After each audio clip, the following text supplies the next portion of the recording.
भारत में हम लोग हर समय, चाहे वो अलाउद्दीन खिलजी हो या औरंगजेब, इसकी बात करते हैं कि अलाउद्दीन खिलजी ने अपने अंकल जलालुद्दीन खिलजी को मार के दिल्ली की सल्तनत पाई थी, और इसी तरह से हम कहते हैं कि औरंगजेब ने अपने बाप को जेल में डाल दिया और अपने भाइयों को मार के सत्ता पे पहुंचा। ये हमारे यहाँ बहुत चर्चा का विषय रहता है और इसे लेकर के कहा भी बहुत जाता है कि देखिए कैसे डायनेस्ट थे कि अपने बाप अपने भाई को, अंकल को मारते। लेकिन क्या कभी आपने सोचा है कि हमारे भारत में ही, इंडिया में, कितने ऐसे हिंदू राजा हैं जिन्होंने अपने ही परिवार के लोगों को मार के सत्ता प्राप्त की है? ऐसे कितने ही हिंदू राजकुमार, राजा, ऐसे लोग रहे जिन्होंने अपने बाप को, भाई को ही मार के सत्ता प्राप्त की? इस बारे में क्यों हम अलग हो जाते हैं? क्यों हम औरंगजेब का नाम और खिलजी का नाम लेने से नहीं चूकते और अपने हिंदुओं का नाम लेने से घबराते हैं? समय लगेगा समझने में, क्योंकि लिस्ट बहुत लंबी है उन हिंदू राजाओं की जिन्होंने अपने ही परिवार के लोग, चाहे बाप हो भाई हो, को खत्म करके सत्ता प्राप्त की। जानना चाहते हैं तो जुड़े रहिए मेरे साथ। पहला नाम बताता हूं मैं, अजात शत्रु। बहुत फेमस मगध सम्राट अजात शत्रु ने अपने पिता को पहले जेल में डाला और उसके बाद मार दिया। अजात शत्रु बहुत फेमस भारत के इतिहास का नाम, और इनके पिता का नाम था बिंबिसार। बिंबिसार जो थे वो मगध सम्राट थे। मगध सम्राट को उन्हीं के बेटे ने जान से मार के गद्दी की प्राप्ति की। याद रहे, मैं उसी बिंबिसार की बात कर रहा हूं जो गौतम बुद्ध के मित्र थे, और इस बिंबिसार को उन्हीं के पुत्र अजात शत्रु ने मार के मगध का दूसरा रूलर बनने का। वाह वाह वाह वाह। इसके बाद नाम आता है उदयभद्र का। उदयभद्र कौन थे? उदयभद्र भी सम्राट थे मगध के, और ये बेटे थे अजात शत्रु के। यानी अजात शत्रु ने अपने पिता बिंबिसार को मारा और गद्दी हत्याई, और उसी अजात शत्रु के अपने बेटे उदयभद्र ने अपने पिता अजात शत्रु को जान से मारा और तीसरे रूलर बने हर्यंक डायनेस्टी के। यानी कि उस डायनेस्टी के, उस राजपाट के पहले राजा थे बिंबिसार, उनको उन्हीं के बेटे अजात शत्रु ने मारा और बन गए दूसरे शासक, और उसके बाद अजात शत्रु को ही उनके ही अपने सगे बेटे उदयभद्र ने मारा, और ये मगध के हर्यंक डायनेस्टी के तीसरे शासक बने। इसके बाद हम थोड़ा सा कहीं और लेफ्ट में चलते हैं। महापद्म नंदा। महापद्म नंदा जो है, इनकी कहानी भी बड़ी इंटरेस्टिंग है। ये इलेजिटिमेट, यानी कि समझ गए ना, इलेजिटिमेट चाइल्ड थे महानंदिन के। जी, महानंदिन जो मगध का राजा हुआ करता था, लास्ट किंग था शिशवांग या शिशुनाग डायनेस्टी का, उनका ये इलेजिटिमेट चाइल्ड था जिसका नाम था महापद्म नंदा। इन्होंने क्या किया? इन्होंने अपने पिता की मृत्यु, यानी महानंदिन की मृत्यु के बाद अपने सारे सौतेले भाइयों को जान से मरवा दिया। किसने? महापद्म नंदा ने। और उसके बाद नंद डायनेस्टी या नंदा डायनेस्टी इंग्लिश में जो कहते हैं, वो क्रिएट की महापद्म नंदा ने, और अपनी राजधानी बनाई पाटलिपुत्र, जिसे आप पटना के नाम से जानते हैं। यस। अब थोड़ा सा और आगे चलते हैं तो द वेरी फेमस सम्राट अशोक तक आते हैं। सम्राट अशोक मौर्य वंश के थे। ये जितने भी वंश हैं ये लगभग उधर ही, अभी हम मगध के एरिया में ही हैं। मौर्य वंश के बहुत बड़े राजा थे सम्राट अशोक। वो बिंदुसार के तीसरे पुत्र थे। अब स्वाभाविक सी बात है, जिनको राजपाट कैसे चलता था मालूम हो, तो राजा का जो पहला बेटा होता था वही आगे चल के राजा बनता था। तब सम्राट अशोक जो थे वो तीसरे नंबर पे थे बिंदुसार के पुत्र पे। बिंदुसार की मृत्यु के बाद सम्राट अशोक ने अपने 99 भाइयों का कत्ल करवाया। 99 ब्रदर्स को सम्राट अशोक ने खत्म करवाया, और इसमें बिंदुसार यानी इनके पिता के जो मिनिस्टर थे, एक उनका नाम था राधागुप्त, उन्होंने सम्राट अशोक की मदद की। यानी सम्राट अशोक, मौर्य वंश के इतने नामी व्यक्ति और राजा, सम्राट ने अपने 99 सगे भाइयों को मार के, सगे सौतेले जो भी हों, अपने ही पिता के पुत्रों को, बाकियों को मार के इन्होंने राजपाट संभाला। और चलते हैं आगे, चंद्रगुप्त विक्रमादित्य तक आते हैं। इनको चंद्रगुप्त द्वितीय के नाम से भी हमारे इतिहास में कहा जाता है। ये गुप्त डायनेस्टी यानी कि गुप्ता वंश जो कहा जाता है, उसके बहुत पावरफुल राजा रहे। उस समय के काल को हम गोल्डन पीरियड ऑफ इंडिया भी कहते हैं।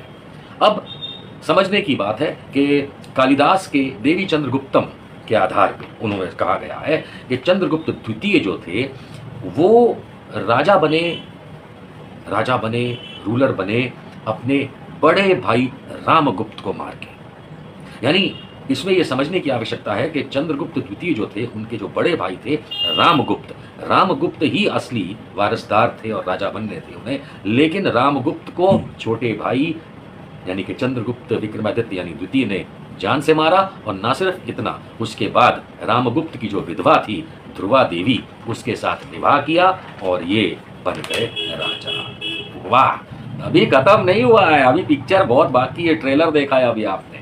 आगे आते हैं महाराणा कुंभ की कहानी मेवाड़ से लेकर के। ये 1433 से लेकर 1468 तक राजा रहे। सिसोदिया जो राजपूत हैं उस वंश के थे, लेकिन महाराणा कुंभ को उन्हीं के सगे बेटे उदय सिंह ने मार दिया था जान से, और फिर उसके बाद उदय सिंह मेवाड़ का राजा बन गया था। यानी कि पिता को मार के ही राजगद्दी पकड़ में आई। अब आगे चलते हैं। इसी खानदान के अंदर 5 साल बाद जब उदय सिंह बन गए राजा अपने पिता को मारने के बाद, 5 साल बाद उदय सिंह को उनके छोटे भाई रायमल ने मार दिया जान से और गद्दी हत्या ली। लेकिन थोड़ा सा और आगे चलते हैं इसी घर के अंदर, तो कुछ समय के बाद इस रायमल ने, जिसने किसको जान से मारा था? उदय सिंह अपने भाई को। उदय सिंह ने किसको मारा था? अपने पिता महाराणा कुंभ को। तो कुंभ को मारने वाले उसके सगे बेटे उदय सिंह के भाई रायमल, जिसने उदय सिंह को मारा, अब इस रायमल के बेटे पृथ्वीराज सिंह को उसके जीजा ने मार दिया। ये इस तरह से गद्दी हत्याने का काम मारवाड़ में चल रहा था, मेवाड़ में, माफ कीजिए, मेवाड़ में चल रहा था। अब कहानी थोड़ा और आगे ले चलते हैं, दक्षिण की तरफ चलते हैं, क्योंकि ऐसा ना हो कि खाली मगध और इधर ही रह जाएं राजस्थान में। अब राजस्थान से जरा दक्षिण में आते हैं। राम राय विजयनगर के राजा राम राय, इनके पिता का नाम हुआ करता था कृष्णदेव राय। बहुत फेमस नाम चलता है जब हम विजयनगरम की बात करते हैं। तो विजयनगरम के कृष्णदेव राय के पुत्र थे राम राय।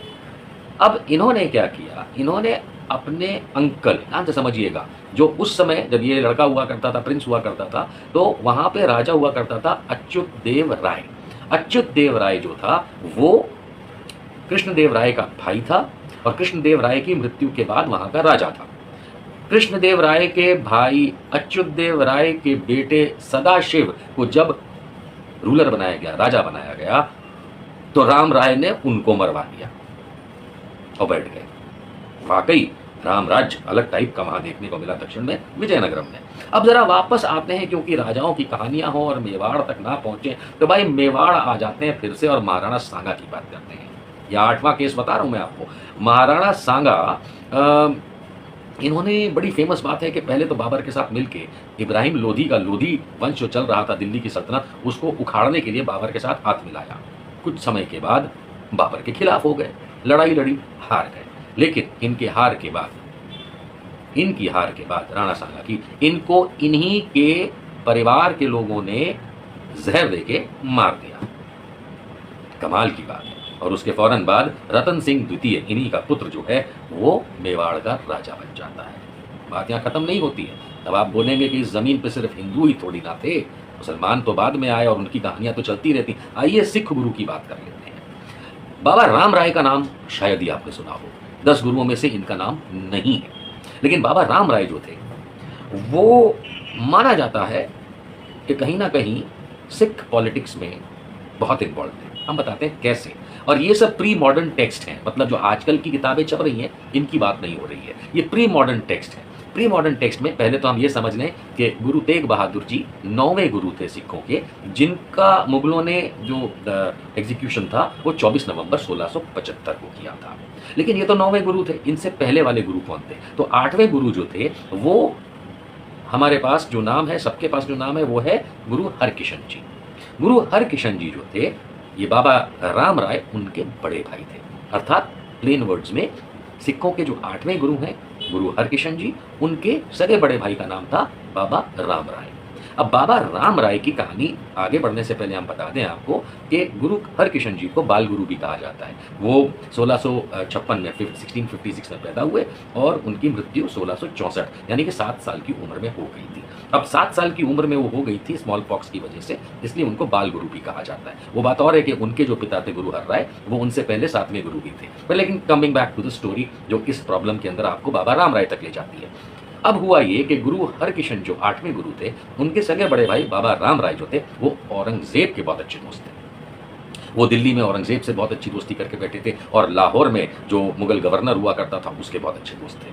बाबा राम राय चाहते थे कि अपने पिता की मृत्यु के बाद, यानी कि गुरु हर राय जो 7वें गुरु थे, उनके बाद इन्हें मिले गद्दी, क्योंकि ये बड़े भाई थे। लेकिन छोटे भाई गुरु हरिकिशन जी को गद्दी मिली।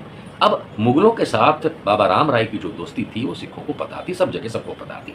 लेकिन औरंगजेब भी एक स्मार्ट रूलर था। वो कुछ बातों में तो इन्वॉल्व होता था और कुछ बातों में नहीं होता था। लेकिन अंततः ये हुआ कि उसके ये माना जाता है, प्री मॉडर्न सिख टेक्स्ट जो है उसमें माना जाता है कि गुरु तेग बहादुर जी जो 9वें गुरु थे, उनके मर्डर के लिए जो औरंगजेब को हम जिम्मेदार मानते हैं, उनके साथ हाथ मिलाया हुआ था बाबा राम राय ने। उसका कारण यह था कि जैसे ही गुरु हरिकिशन जी की स्मॉल पॉक्स से 7 साल की उम्र में मृत्यु होती है, तब ये बाबा राम राय उनका बड़ा भाई चाहता था कि ऐसा कुछ हो। लेकिन जो भी है, बाद में औरंगजेब ने बाबा राम राय का साथ देना बंद कर दिया। लेकिन गुरु तेग बहादुर के मर्डर के लिए न सिर्फ औरंगजेब लेकिन बाबा राम राय को भी प्री मॉडर्न सिख टेक्स्ट जिम्मेदार मानते हैं। कमाल की बात है। आगे चलते हैं। कहानी खत्म नहीं हुई। Let's go back to Marwar. पहले मेवाड़ में थे, अब मारवाड़ में आ जाते हैं। महाराजा अजीत सिंह राठौड़, इनका तो मर्डर ही इनके सगे बेटों ने कर दिया, भक्त सिंह और अजय सिंह ने। इनका तो मर्डर इन्हीं के बेटों ने कर दिया, वो भी 1724 में। अब इसमें जो इतिहास लिखा हुआ, इतिहास राजपूतों का है और अन्यों का भी है, उसमें यह बताया जाता है कि दोनों लड़के जो इनके थे, भक्त सिंह और अजय सिंह, इन्हें अपने पिता महाराजा अजीत सिंह राठौड़ ऑफ मारवाड़ की मुगलों से दोस्ती नागवारा थी।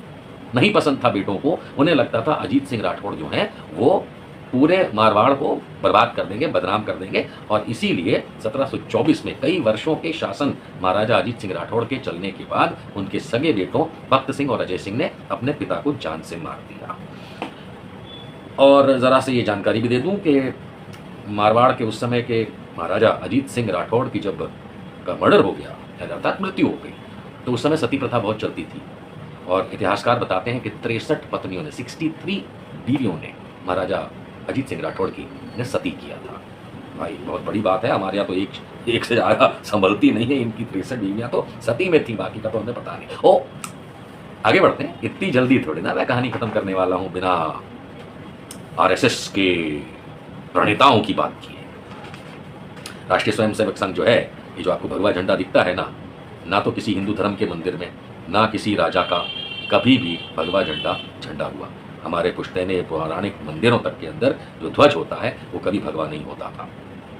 लेकिन पेशवा राजा जो है महाराष्ट्र, मराठा पेशवा राजा का झंडा भगवा होता था। यही आरएसएस ने खींचा है। लेकिन ये आरएसएस का डिस्कशन नहीं है, ये मैं आपको बता दूं। इसके बाद आप कहेंगे कि वाह भाई वाह, पेशवा रघुनाथ राव भट्ट, इनकी कहानी भी आप सुन लीजिए। पेशवा रघुनाथ राव भट्ट साहब जो थे वो बाजीराव पेशवा के भाई थे। बड़ा फेमस फिल्म भी देखी होगी आपने, इतिहास में भी पढ़ा होगा। बाजीराव पेशवा के भाई का नाम था पेशवा रघुनाथ राव। बाजीराव पेशवा वही जिनको नाना साहब भी कहते हैं। अब ये रघुनाथ राव ने क्या चला, रघुनाथ राव ने नारायण राव पेशवा जो कि 10वें पेशवा थे। कौन थे? 10वें पेशवा। उनको मरवा दिया। किसको? नारायण राव पेशवा को रघुनाथ राव पेशवा ने मरवा दिया। अब ये जो 10वें पेशवा थे नारायण राव पेशवा, ये उस बाजीराव पेशवा की औलाद थे, बेटे थे, है ना। और रघुनाथ राव पेशवा जो हैं वो बाजीराव पेशवा के भाई थे।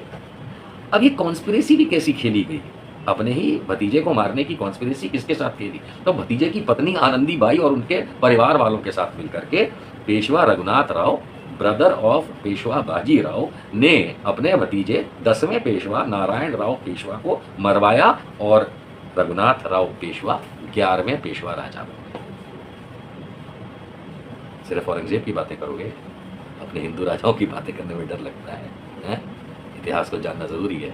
मुगलों ने तो शायद या मुसलमानों ने अपने एक आध भाई बाप को मारा होगा। यहाँ तो झड़ी और लाइन लगी है। 11 केस तो मैंने बता दिए, और न जाने कितने अनगिनत हमारे इतिहास में।